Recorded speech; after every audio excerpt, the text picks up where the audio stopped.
And so it goes on. Classroom scenes and sounds repeated tenfold, 100-fold throughout New South Wales. Not during the day, but at night. New Australians learning English, the tongues of many nations blending in one language, learning a common tongue for the children and their children's children. Assimilation begins here. The book is on the cupboard. Here at Newtown Public School in Sydney they come twice a week.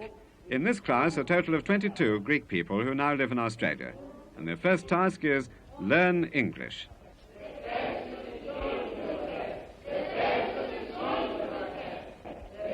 Their teacher for the night is Mr. Grabham, second in charge of migrant education in the state.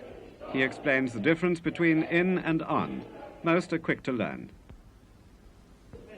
The pencil is on your hand. He's demonstrating for a new teacher. Put the book on Miss Lazaridou's table, please. The book is on the table. Miss Lazaridou is Greek, a former Fulbright scholar with an overseas degree in science and education. She arrived in Australia in January. Her class has been in the country longer than she has, but her attainments cannot be theirs until they've mastered English. Until then, their new land offers only limited opportunities. The classes were run by the Commonwealth until 7 years ago when the States took over. In New South Wales, some 30,000 have passed through them. Classes strong with the daytime echo of Australian schoolchildren, Australian scenes.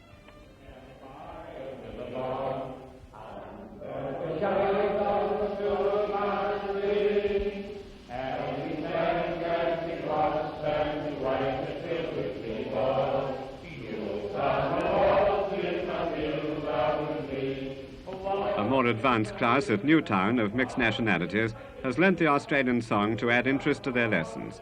Their teacher, Mr. West, has taught them English. He's taught them something of their new country. Now they're almost ready for the final class.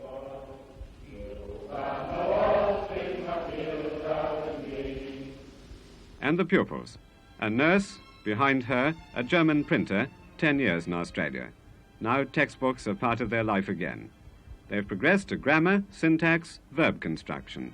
Have, had, has. Each new word another step in assimilation. Another step nearer a better job, a feeling of ease in the street, at the cinema, at sport. A wider future in a wide land. In the advanced class, one is to become an engineer, another to join the public service, yet another a doctor, and a 19-year-old girl a school teacher, as Mr. Baltins did. He takes the second class.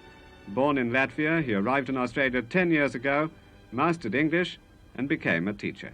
Now we are going to dramatize this reading passage. I want you to read your words very carefully and say them clearly.